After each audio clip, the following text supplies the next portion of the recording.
Okay, so I'm going to tell you like I tell everybody. If you say anything and you're like, oh crap, I shouldn't have said that, just tell me and I can edit it out. It's no big deal. Um, feel free to say however much you want to. You can stop at some point. Like if you don't like my questions, you don't like the way it's going, whatever. I don't mind stopping and changing it. Nope, I'm sure it'll be just fine. I am not a picky person. I'm also not very particular. So whatever you say, I'll drive with, I promise. Yeah.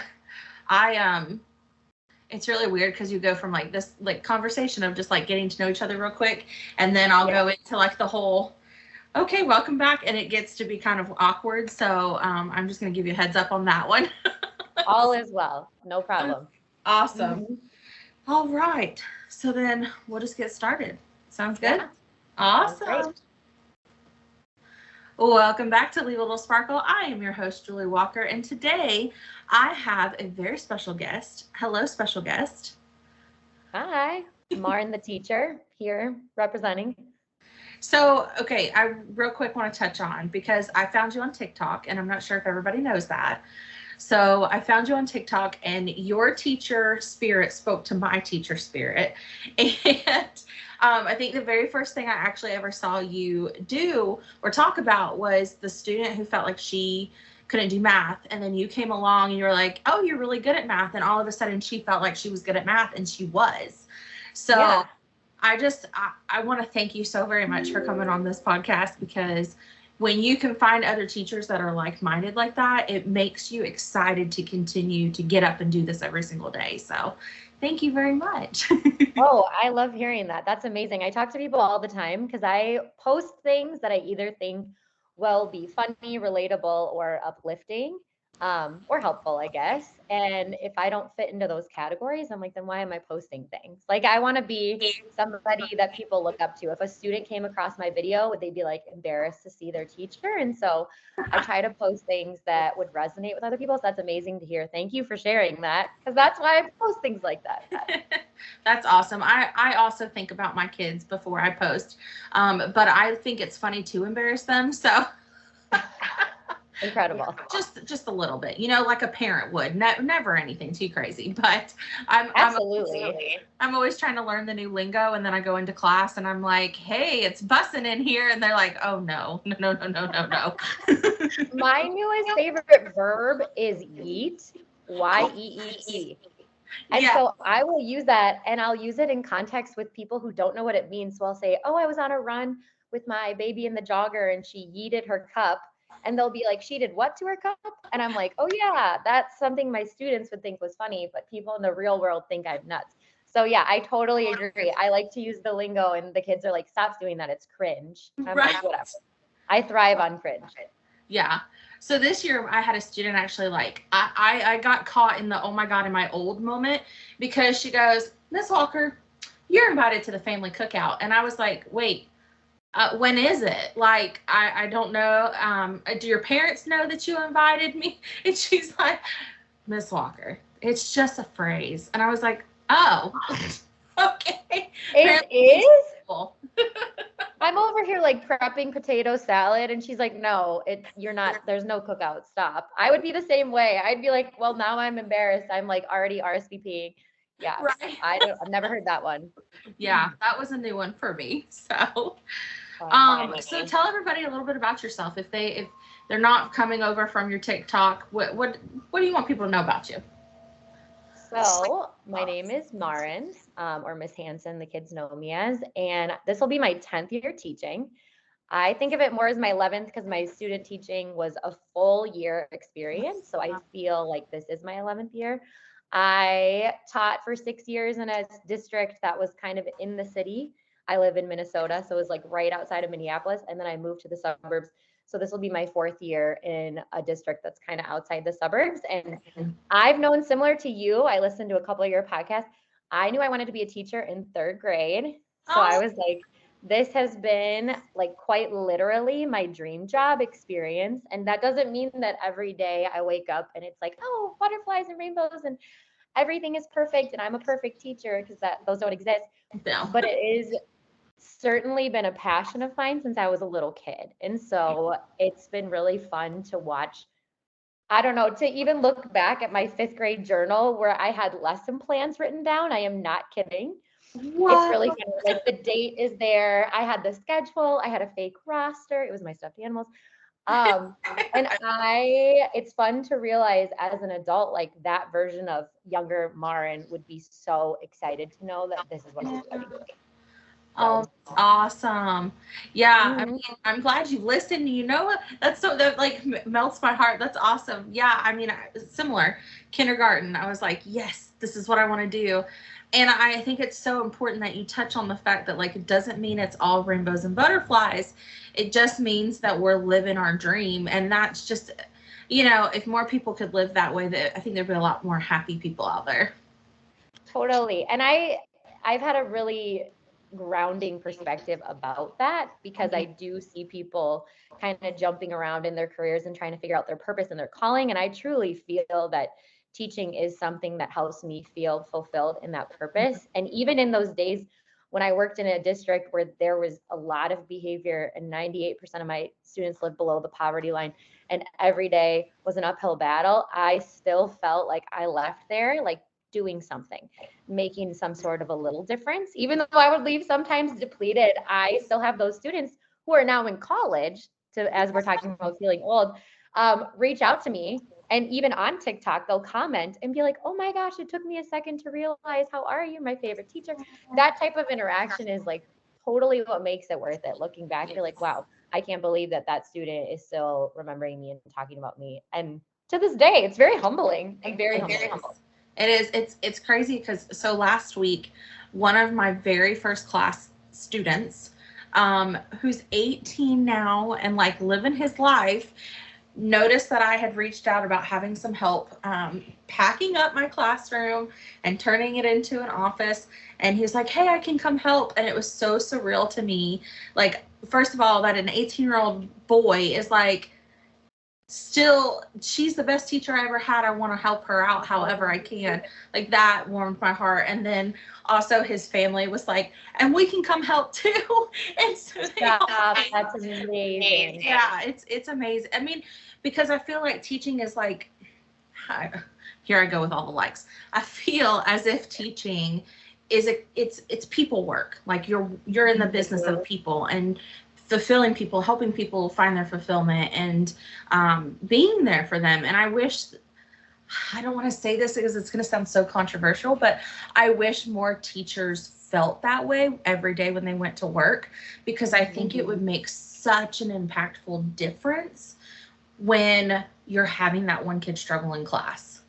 Because there's so many teachers that are ready to walk out and they're so like depleted. Totally.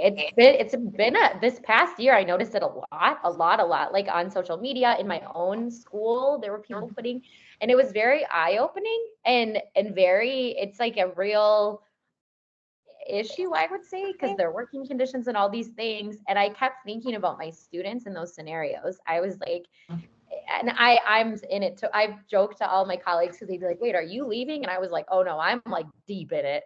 I was like, I'm joining more committees. I don't know why I'm overcommitting myself.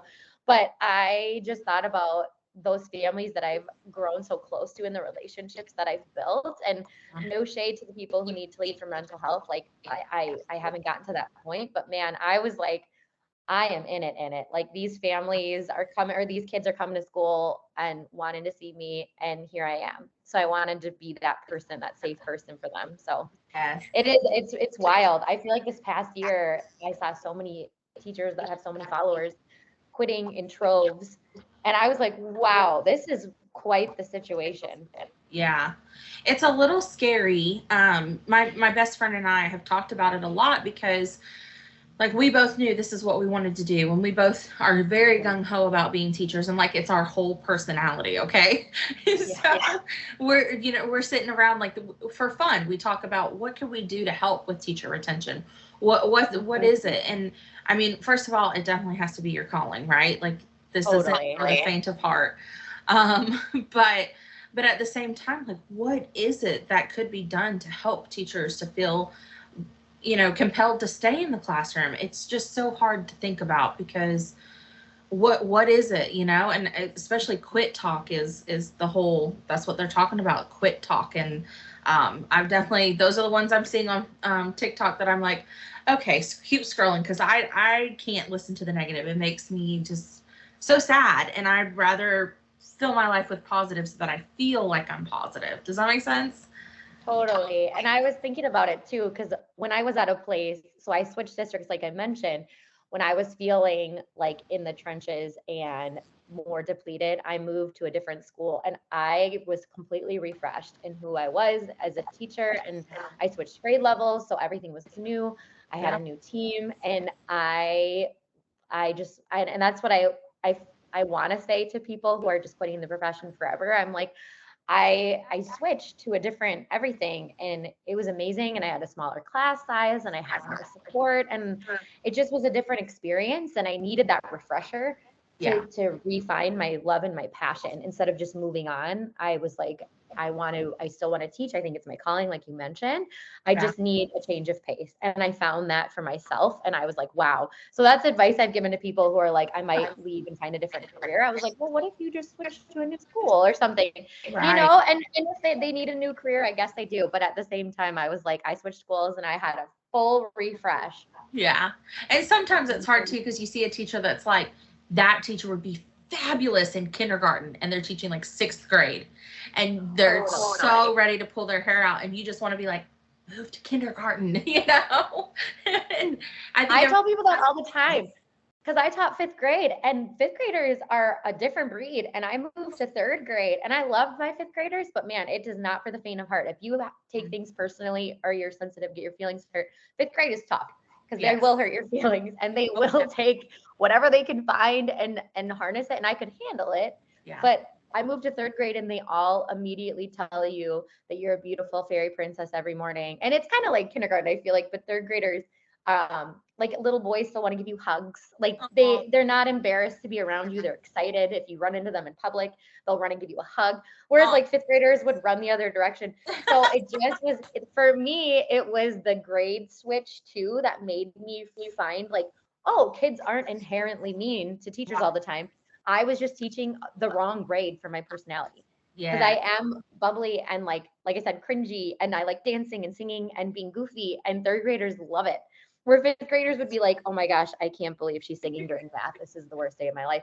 So it just took that, like you said, like sometimes it is that grade switch and that perspective switch for people that are stuck in the wrong grade. Yeah, and I've taught fifth grade for a long time now, so I get where you're coming from with that one. But that grade, fourth, fifth, just fits my personality. Like totally, yeah. And so it's finding your niche and what grade level is your personality and how much you can handle. Yes, that is true. And that's amazing. And I always say, God bless the fifth grade teachers. I've wanted to make TikTok specifically for fifth grade teachers in the spring to be like, how are y'all doing? Right. Like, I know spring in fifth grade is different than fall in fifth grade because the hormones are raging, personalities are switching, and you're like, I don't even recognize this kid. So props to you. That's amazing. Well, thank you. And that segues into my actual first question, which I can't believe we haven't even gotten to this point, but I've seen a lot of teachers posting this summer about getting their very first teaching gig. And so I was wondering what kind of advice or things you would want to let them know about getting ready for the school year. So great question. Two things come to mind. Number one is do not be afraid to ask questions because you only know what you know. And finding a couple safe teachers, maybe not just one, where you can go to them if you have anything like, how do I make a copy? What's your policy on birthday parties? Because those were questions that I had that I thought were super silly, but I needed to know because I'm like, I don't want to be throwing a full on birthday party and then have the principal walk in and be like, what are you doing? Or be stuck in the copy room trying to figure out how to make a one-sided to two-sided. You know what I mean? Like those types of questions, having somebody that's safe, that's not going to be like annoyed with you, but and you'll find those people. I mean, some teachers are kind of in their own set in their ways, but finding people to ask questions for, don't be afraid to ask questions. That's my biggest thing because then the more you know, knowledge is power when you're at the school. And the other advice I have is for first year teachers, is they're fresh and they're coming out of well-researched education and Mhm. probably have really good ideas. Yeah. And although they might feel like they're bottom of the totem pole and like they don't have a voice because they're new and there's Right. a hierarchy and blah, blah, blah, your ideas are so important. And there are people like me who have been in the profession for a decade who are craving the like fresh ideas. Do you have new games for me? Do you have new ways to play this or learn this math skill? Mhm. And don't be afraid to tell your team that. My first year in the new district, I felt like a a, a, a newbie again, a first year teacher, even though it was my 7th year. And I remember at a staff meeting, we were talking about equity with student voice. And I said, oh, in my last school, we use this discussion technique. It's like a Socratic seminar for kids. Right. We ended up using it whole school, the Wow. technique that I brought up at a staff meeting. And I remember being like scared to speak because I was new and no one was going to listen to me. And people came up to me, they're like, thank you so much for using your voice at a staff meeting. We really appreciate new ideas. So even though you might feel like scared being a new teacher, just know your refreshing view on teaching and the ideas you have are so important because otherwise education is going to just be at a standstill.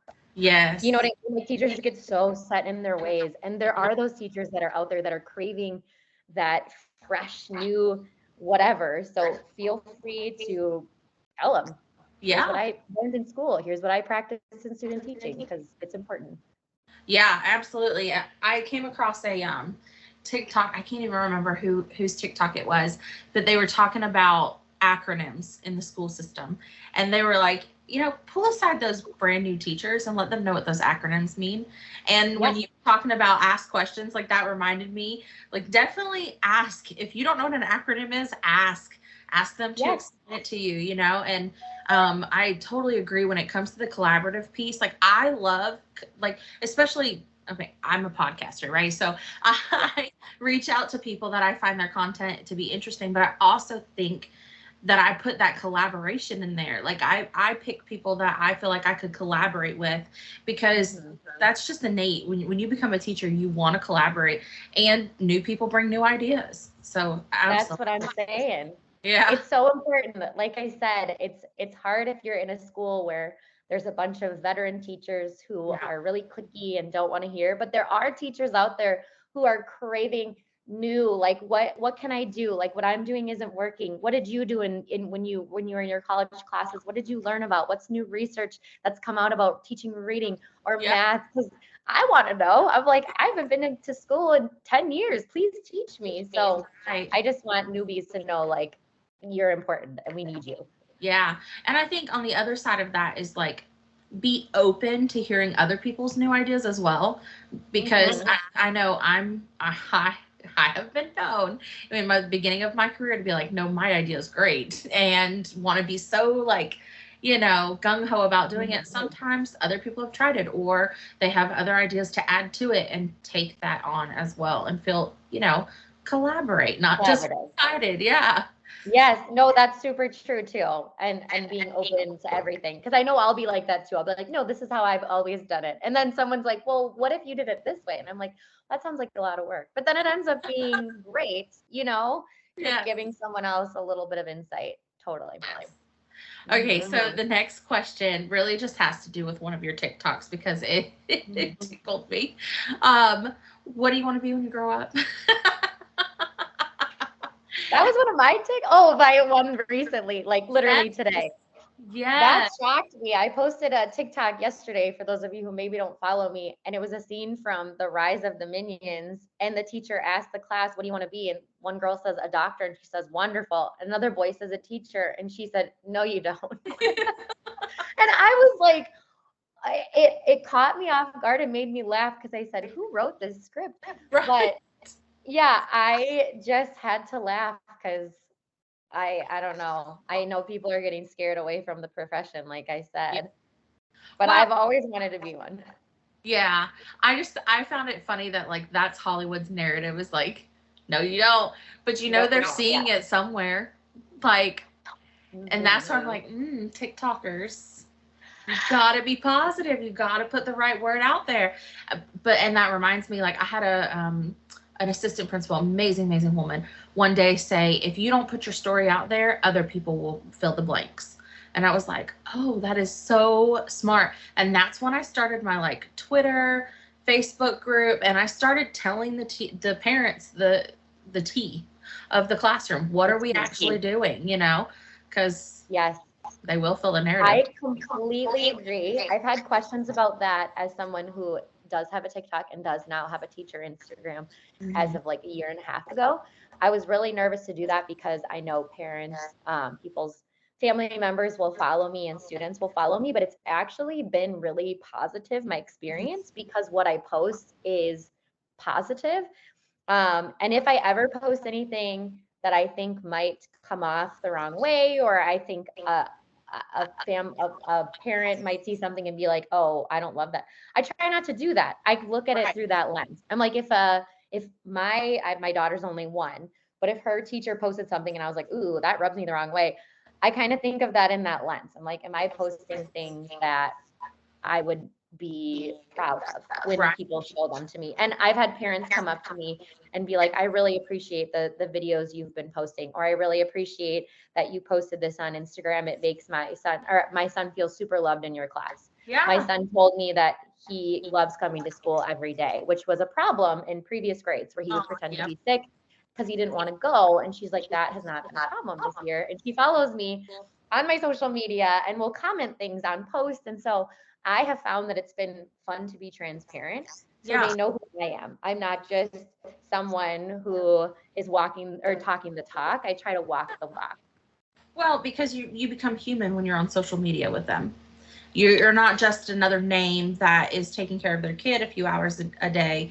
You're a human being with a life and everything else. And I feel like if more people kind of realize that, it would be better, But for myself, like if I do have a personal Facebook, and it's not attached to my business stuff, like I've always separated it out, because also I'll post things here and there of my son and stuff like that, but I'm also very careful about what I do post, because I don't want all of my business out there with the whole world, so Because I have a personal Instagram too, that is private. And I'm like, I've had families request me and I'm like, and I don't post anything weird, but I'm like, I do want to keep a professional and personal life separate. Because it is a lot of my daughter. Like it is like my personal Instagram is basically a fan page for my 1-year-old, but also it's not for the public, Yeah, same here. My personal one is all of my 5-year-olds. So yeah. Okay, so that actually brings us to the next question. How do you feel? Rewind. I'm gonna have to edit that. Okay. How do you feel motherhood has impacted you as a teacher? So that is a great question.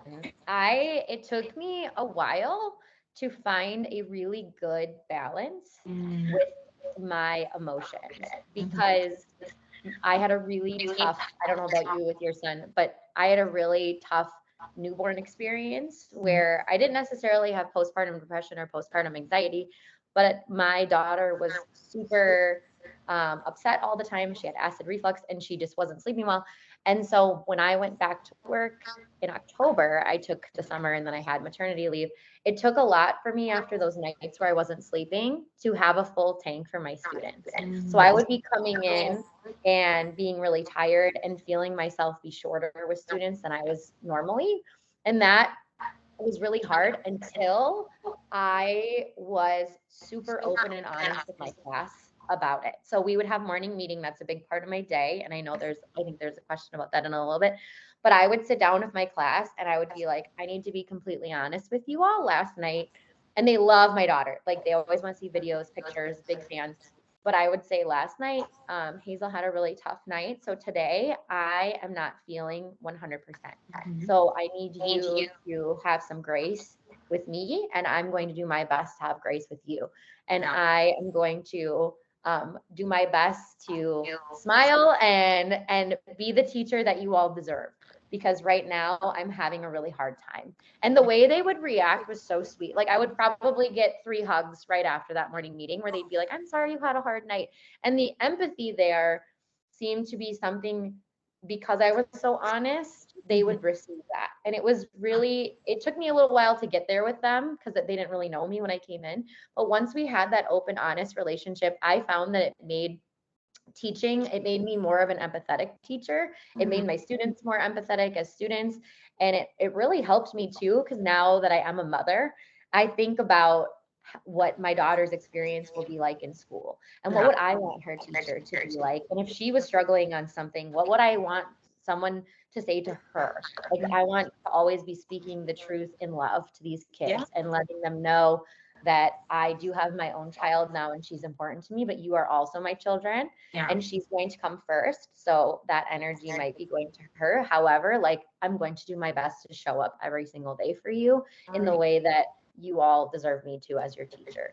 And so that's been really powerful for me. And then I feel like it's also helped me as a mother to be a teacher for 10 years. I realized my patience is a lot. Like I have a lot of patience. People say that a lot. I realize with teaching her new skills like words or sign language, I know what motivates her, and I'm like repeating things over and over again, and she's getting it. And I think teaching has helped me with those things.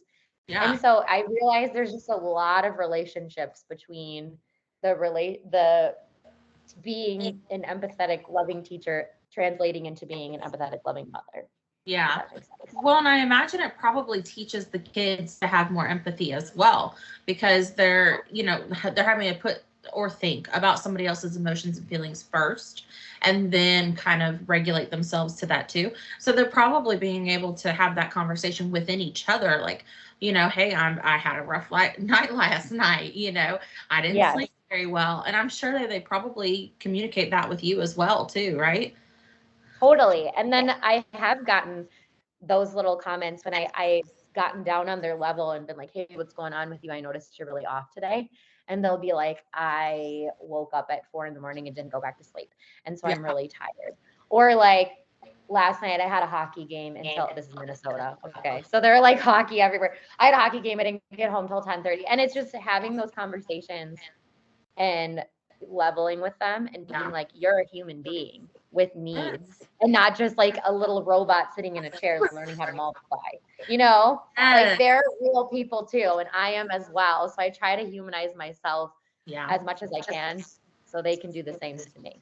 Yeah, I definitely had postpartum depression after having my son. And I only got 2 months at home. So I got 8 weeks.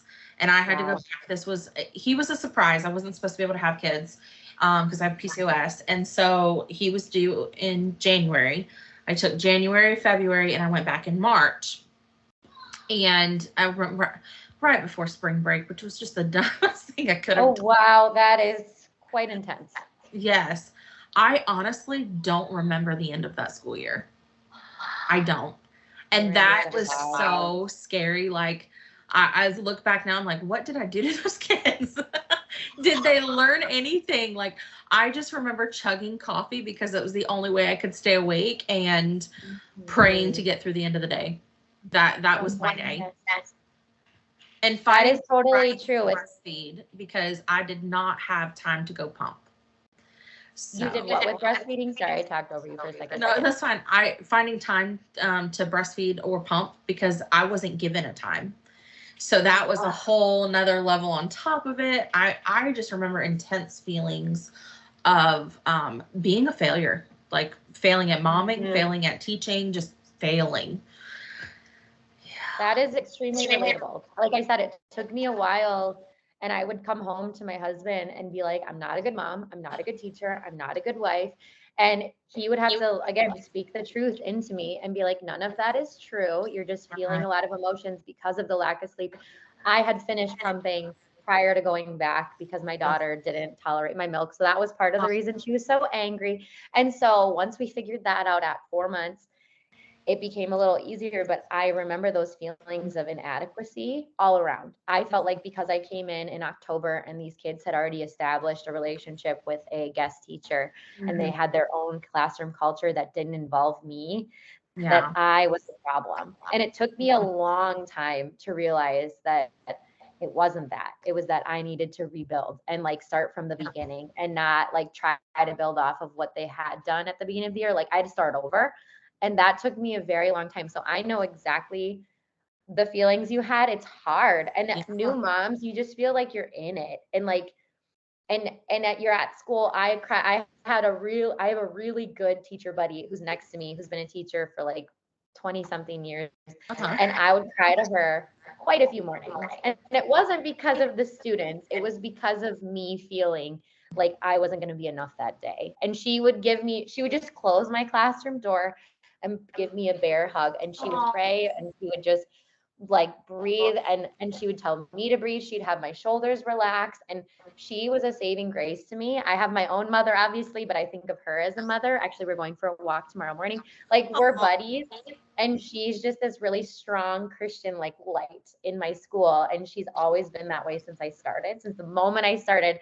She's been like, I got you, Marin. And she even sat me down one day and told me I had lost my sparkle. And that was the most serious conversation. It was this year when I came back. She's like, I need to tell you something. And I'm like, oh gosh, what is it? Am I getting cut even though I'm tenured? I was like, what is going on? And we sat down and she's like, you've lost your sparkle. And I was like, oh no. And she's like, you're normally smiling and happy and waving. And now I see you in the hallway and you're straight faced. And then I realized like I had to have a come to Jesus with myself and with my class and be like, this isn't working. And I literally sat my class down and I said, we need to figure this out together. Yeah. I was like, you guys seem unhappy. People are telling me I seem unhappy. This is a team. We are a community. We are a classroom family. And I said, what can we do? And they sat down and we came up with step-by-step solutions for our classroom. And I'm not saying it was like a cure-all and it fixed everything and everything was perfect, but it helped so much to just talk about it. Yeah. Like, here's what's going on, and people are noticing that it's affecting me. And they felt so, they're like, oh, Miss Hanson, like, you know what I mean? Like, Yeah. they were they took ownership in that. They're like, we do talk a lot, and we need to stop talking all the time, and we will. And it was very much like we came to an agreement. But yeah, I've been there. It's hard. Yeah. Well, I want to kudos to you for calling your substitute a guest teacher. I love that phrasing. I think it gives much more respect where respect is due. So I love that. So much respect. I have the utmost respect. I seriously, like, we need all of the guest teachers we can get because they're so few and far between. And I'm like, anyone who comes into my classroom, I want to like give them a sled full of chocolate and gift cards because I'm like, thank you for being here so much. We need you. Yes. Yeah. So, okay, that was the first thing. And when it comes to having those conversations with your kids, I think what's beautiful is that they're very quick to own up to what they know they've done wrong and how they can fix it. Because I think they want to do the right thing. I think all kids innately want to do the right thing. Agreed. And when teachers approach it in that way of like, what can we do to fix the problem? I think kids feel seen and they feel heard. I agree. And the fact that you're leveling with them, that you're not like, this is my classroom and this is how I run it and this is what we are going to do now starting with me. The fact that it was like, hey, this is an us thing. Like, this isn't a me versus you. This is, we're on the same team. And I say that all the time to families. That's another piece of advice to go back to that other question for first year teachers. Right away, building relationship with parents or their grown-ups at home is so important. And something I say in every one-on-one conversation with a family is, I'm on your team. Yes. Is letting them know, like, and I usually say the kid's name. So my daughter's Hazel. So if the teacher said, I'm on team Hazel, and I know you are too. So like, let's make this a community where we're working to build your student up together. And that has made such a difference with families. It is such an impactful thing to build that relationship right away and let them know, like, I'm on your side. Yeah. It's never going to be me versus you. It's going to be us working together. And so that's been big. It took me a long time to realize that, because I was scared because I was like, oh man, I'm new, I'm young. They're going to not trust me. Or before I was a parent, I was like, they're going to be like, why are you telling me what's best for my kid? You don't know. But in reality, like, you do know a lot. Like, teachers Yeah. know a lot. You have a lot of experience. So feel free to lean into that. Yeah. I didn't realize until I had my own son just how much we know our students, because I was realizing, like, okay, I drop my kid off at 7. I don't get to pick him up till 4:30. He's with that teacher for a good chunk of his day. He gets home, he only has a couple, maybe a few hours with me before he goes to bed. So like the teachers, we have a huge impact on these kids. And I love when I read the things about speaking life into our students, because I think it starts with speaking life into their parents, speaking life into, when you have the data chats and talking to them about what you're good at and where we can work together and stuff like that. It's so important just how you say things. Yes. Mm-hmm. And your tone. Because I like to have phone conversations. I like to have conference. I like the in person, if I see them at pickup or drop off, wherever, because I don't ever want something in an email to come off misconstrued. And I don't send too many emails with behavior things, because that again could be like misconstrued. But making sure they know I'm not against your kid. Like, I really am not. I love your kids so much and I want the best for them. And if I need to report anything to them, it's because I want the best for their kid. And I'll tell my class that all the time. I'll say, I'm not doing this because I'm mad at you, or I'm not doing this because I hate you all. I'm doing this because I love you and I want what's best for you. So we are going to, and then I like give the direction. Yeah. And they are so much more responsive to that than me just blindly yelling out orders. Like, nope, you're all going over here and you're sitting down and you're doing this. Yeah. I'm like, okay, we've got to reel it in and we're going to do it this way. And we have to redo this because of whatever. And they're more receptive to that type of language than just ordering them around. Yeah. Well, and the older I get, the more I realize that I don't need to control every single thing in my classroom. I need to be able to give my kids the space to be who they are and to be independent and grow.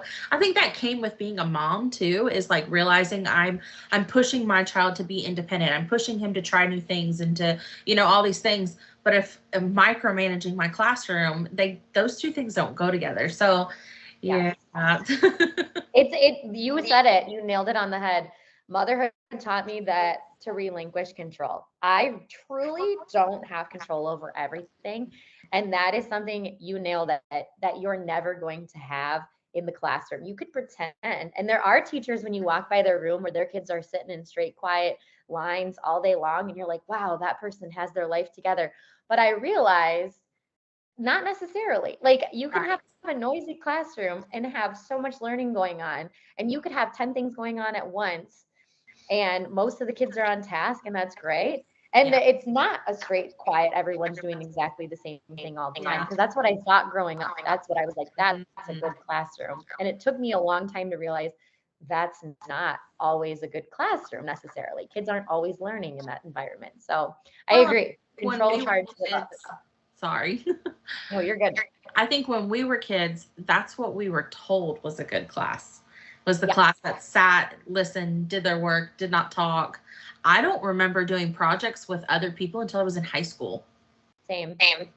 Yeah. Mm-hmm. But now we know that if we're getting them to collaborate and converse and talk and do all the things, that they're getting so much more. And I think teaching is going from standing in front of the room and teaching to more of a facilitation, making the kids think, making the kids have these ideas and come up with stuff.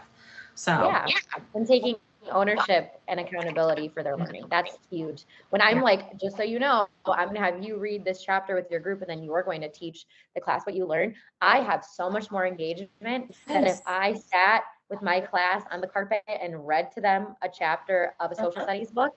They're like zoning out. I zone out. When if I'm in professional development or I'm in a sermon and I'm not taking notes, half the time someone could ask me a question, I'd be like, I have no idea what you're talking about. But if someone was like, you're going to be in charge of teaching someone this information, after this, I'm going to give you some time to prepare, then I am all in. I'm like, oh gosh, I got to take notes. I got to make little graphics. I got to draw some things. So that's what I always keep in mind too, is their learning styles. So I'm like, I don't learn by just listening. I learn by seeing, I learn by doing. And so that's super important too.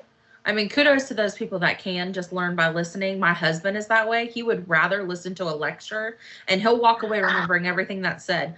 I cannot. And I don't think I've ever met a kid that can either. So. Oh my gosh. I would be amazed if a kid could learn from just talking at them. Yeah, right? My husband's a whole nother breed. I was going to say, he sounds very intelligent because I could hear a song on the radio and couldn't tell you I'd be like, what was that song about? Yeah. Oh, he can't remember lyrics though. No. That's okay. Yeah. Okay. So another TikTok I saw you do was morning mantras. And I saw you kind of give some tips and tricks on your TikTok. You guys, if you've not gone and seen her TikTok and you want some inspiration, please go over and check it out. But I want to talk a little bit about morning mantras. So I just started doing, have you heard the Snoop Dogg song that's like all the affirmations? I think I have. I think so, but you'll have to give me more insight because I don't know it that well. I'll have to like insert a clip of it here, but it's Snoop Dogg is singing and he's just doing all the affirmations. I am smart. I am whatever. And like all these just wonderful positive things. So I've started playing it in the car for my 5-year-old and his mind frame has completely shifted. So yeah, so if with just that one song and me playing it for him over and over, it's shifted. So I love seeing that you do the morning mantras, however you want to say it, with your kids, because I'm sure it's helped change some perspective and help them be a little bit more positive, right? Totally. I would say, so I started doing that. That was one of the best trainings I've ever been to as a teacher. It was a mindfulness training. And one of the things she talked about was proactive breathing. They're like, all these people talk about breathing to calm down. Like that's a big thing our behavior person does with kids is like figure eight breathing or like with the breathing ball. And they talked about proactive breathing. So getting kids on the same playing field if they are coming in from households where they got in a fight with their grown-up that morning or they didn't eat breakfast. And then you have kids who come to school and they love school. They're excited to be there. So just getting kids all kind of their heart rate slowed down and they're ready to learn. So we do the breathing. It's student-led, which I love. And then the last 3 breaths every single day. And it's written in my classroom, on my classroom wall in big, big letters. It says, 3rd graders, you are safe, loved, and welcome here. And I have had so many students write me letters, either past students, present students, that say, thank you for making me feel safe, loved, and welcome. And I keep all of their letters. And those 3 words are the 3 words that stick with my kids because those are the ones I mainly stick to with 3rd graders because I'm like, I don't want to get too intense. But it has changed the dynamic of our mornings. Like we're starting out with a community where I'm like, I'm a safe person. If you need anything, I'm here. Whether it's school related, something's going on at home, whatever, I'm here. And that you're loved. Like this is an environment where maybe at home you have some scary stuff happening. I've had some students have some really sad things happening, but in this room, like you're safe and I've got you. Even with the scary stuff happening in the world, scary stuff happening with schools and it's all very overwhelming. But in this classroom, like I've got you. And I want them to start the day. And it does. It really, really is transformative. Like I have past students, I can't even count how many past students say good morning to me in the morning. It's become an issue where I'm like, you gotta go to class. But it's great because they feel that welcoming. They're like, I want to go to Mrs. Hanson and get a hug and say good morning. It's like a thing. So it has, I would say, I love the Snoop Dogg thing. I'm going to look into that for sure. But I would say if you're starting out this year and you're like, I really want to start with a positive something, the breathing and the just 3 quick words, you are safe, loved, and welcome, has been transformative. Oh, I love that. So my son, he's ADHD, and when he gets very worked up, it's really difficult to bring him back down because he gets fixated on things. And one of the things we do is we do the breathing. We go, and then we count to 10. And he does phenomenal with that. There are times, like I've heard him get upset and I've heard him go, okay, we're going to breathe. And he'll 1, too. It's the cutest thing, first of That's all. the best. You're like, yay. I think that also relates back to how motherhood and teaching, they just go hand in hand, and they, being a good mother makes you a great teacher, being a great teacher brings you a great mother, and they just go back and forth, I feel. I agree. I think even in those moments where I'm like, I'm not being a great teacher, I'm not being a great mother, I'm like, you know what? The fact that I'm even thinking about that and wondering what I can do better is already showing me that I care enough Yes. about this job and about this baby. Like I'm like Yes. questioning what can I do to make tomorrow a better experience because today was not it. Yeah. It's like I'm always on a self-improvement plan. Yeah. I think all the good teachers are, all the good parents are as well. But also, at the end of the day, you made your kids feel safe. And I think, I don't know how much of my story you've listened to, but I think that's one of my biggest things is making sure that those kids know that they are safe and they are loved. Because growing up for me, I didn't really have a safe person. And especially like back when I was in school, there was no personal relationships with your teachers. You could love them, but really like, you weren't doing small groups with them. You weren't really getting to know them very well. And I just didn't have that. And so for myself, I felt like I didn't have a safe person I could go to and tell like all the terrible things that were going on at home. And it made for a lot of trust issues growing up. It made for me to, I've been in therapy for so many years. Like it's not even funny. Yes, therapy too. That's a good thing for teachers. I have also been in therapy. It is monumental. So yes. Well, and my therapist, I won't put names out there, but my therapist has said like they do a lot of work for teachers during the school year because we take on all these things that our kids are going through, and it's a lot. It's a lot. It really is.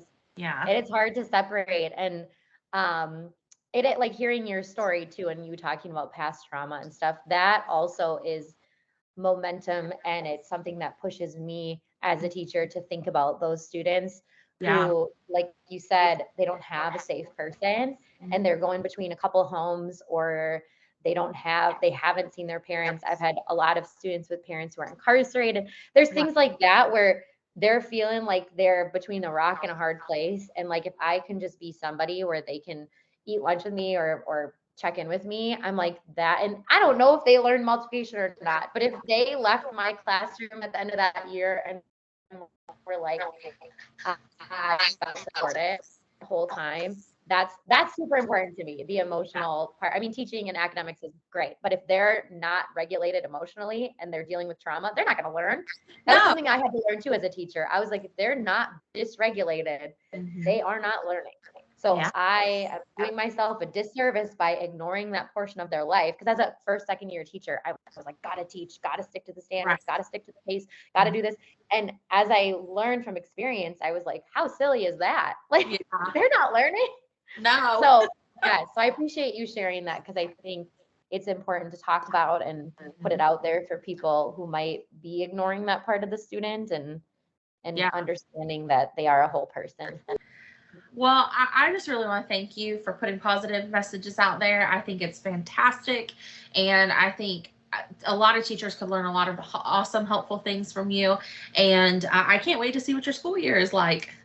Me too. I'm really excited. And people think I'm nuts for saying that, but I was like, every school year is a new set of opportunities. And I genuinely believe that. I said that to my husband last night. I was like, it's a new set of kids. It's a fresh start for me now that I have 1 year of being a parent under my belt. Like, I was like, maybe I'll know what I'm doing. That's a joke. I never know what I'm doing, but I can try. So I think it's exciting. So I hope, with your year, it sounds like you've already started and had some time underway, but I'm kind of working on my own time at this point because I got the promotion and then felt like I'm behind because I would have used all summer to plan for this school year, but that didn't happen. So.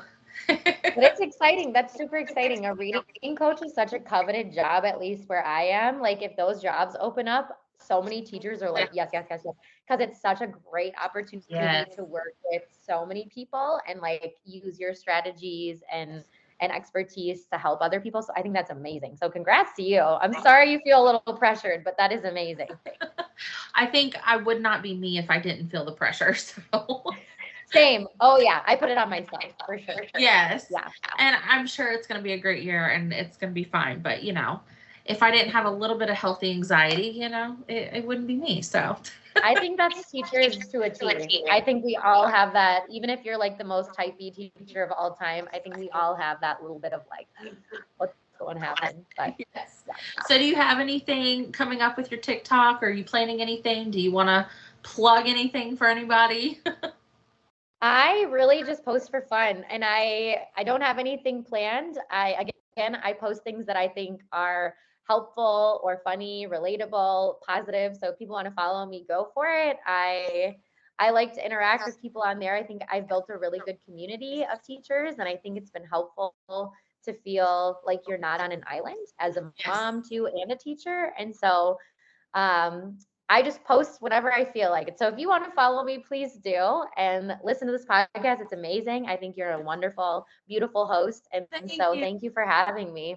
Oh, thank you. And I hope you have a fantastic school year. And if you ever want, a pen pal class, 3rd grade in Florida, let me know. I can probably work that out for you.